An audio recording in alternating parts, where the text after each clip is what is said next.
Hi, I'm Lisa McLeod, and I'm here today with Mike Robbins, who is the author of this great new book, Nothing Changes Until You Do. I love the title, Mike. It's so true.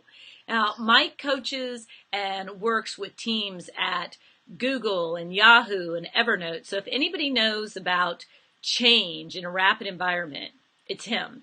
And so, Mike, the first question that I want to ask you is around this, nothing changes until you do. Leaders so often are faced in business with a changing economy, a changing competitive landscape. Oftentimes I'm seeing people in situations where the business they thought they had is gone out from under them. Yeah. I know that this happened to you. Your life path was you were on the track to be a professional baseball player.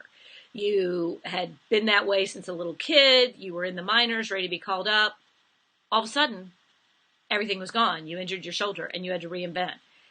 How did that teach you? And what advice do you have for leaders that are all of a sudden finding the world they knew gone?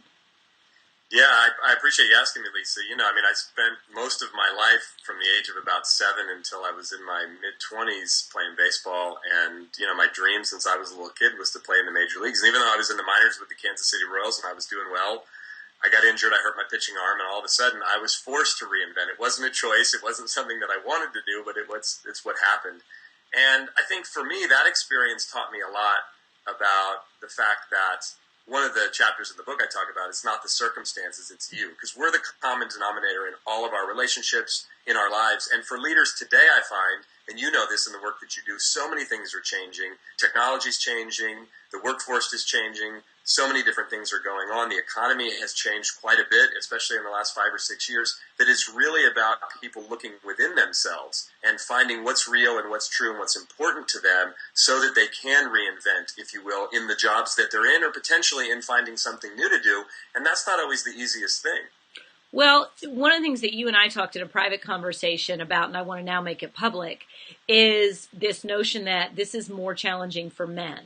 Yeah. I was just working with a small professional services firm, and it's got a group of male partners, and they had built a really successful model. And these guys, 50 years old, had checked all the boxes in life. They'd worked hard, they'd made partner, they'd created a great business model, married, house, checked all the boxes. Now all of a sudden, the industry that they're in has changed. Yeah. And they're turning around going, but wait, I did everything right. What do I do now? I mean, why is that so hard in particular? It seems to me to be for men to reinvent. Well, yeah, I think it's hard for all of us, and I do think you're right. I think there's a unique challenge that a lot of men face. And of course, not every man is the same, not every woman is the same, but in general, I would find, and I do find, that women are much more flexible and have an ability to adjust and evolve both in life and in business, and have been forced to do so for a variety of reasons, whereas a lot of cases, some men, particularly men who've been very successful on a certain track, haven't had to do that quite as much. So in a lot of cases, like some of the men you're talking about, it's forced upon them. And if it happens later on in their careers or in life, it can be difficult to adjust because, hey, I've been good at this for a long time. I had one senior leader come up to me recently and talk about how it's really difficult for him to manage all the technology. And he's like, Mike, I've been doing this for 25 years. Back when I first started, I used to call people on the telephone and meet with them. That was the way we communicated. Now there's all this stuff, and it's like I feel like an idiot most of the time, but I'm used to being really good at my job. Yeah, and it's this notion, too, that so many people are so identified with their job, and it feels like that's who they are. Yeah. So I want to move to another spot, which is this topic of authenticity. You are an authenticity expert. Your other book, which I loved, was called Be Yourself, Everyone Else Is Taken. And this topic of authenticity is particularly relevant in the war for talent. Yeah. Because the thing that we know about Gen Y is they are skeptical, and they can spot a lack of authenticity a mile away. Yeah. So how does a person change and remain authentic? Because you've got to be if you're going to attract the best talent.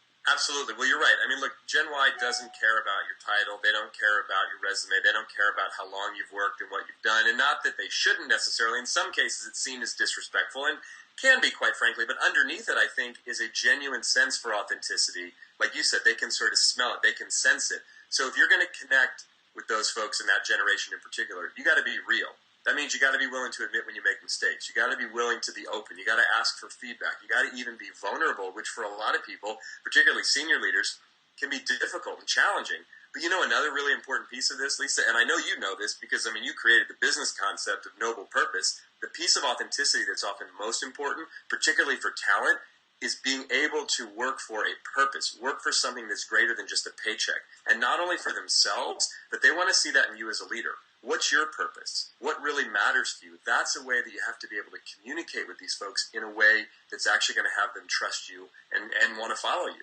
So just to be absolutely clear, me saying my purpose is to return earnings to the shareholder and a big bonus for me is not going to attract top talent. That's not exciting enough. That's not real enough. That's not big enough. And that may be a goal, but that can't be your purpose. It's not going to be enough to attract a Gen Y. Okay. Right.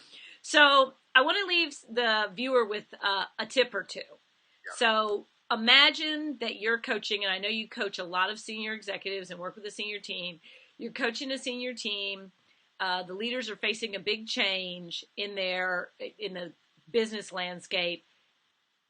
What can they do to accelerate their ability to leverage the change rather than be blindsided by it? Well, one thing about change is that most human beings on a personal level, we seek and fear change simultaneously. So what you have to do as an individual and with the team is first get real about how you feel about it. Whatever fear, whatever doubt, whatever stress might be coming up. So deal with it personally. And the second thing is reach out for support from each other and maybe from outside of the team or from a coach or a mentor or someone who can actually support you through the process, because it's less practical in a lot of cases with change. It's actually more emotional. And we need to get that emotional support in order to be able to manage the change effectively. Yeah, because as you said, until the leader changes, nothing changes until you do. So it's been great to be with you. Mike Robbins, author of several fabulous books, including his latest, Nothing Changes Until You Do. Mike is a consultant, speaker, coach who lives in the San Francisco area and works with a lot of senior leaders on this topic. So thanks, Mike. Thanks, Lisa.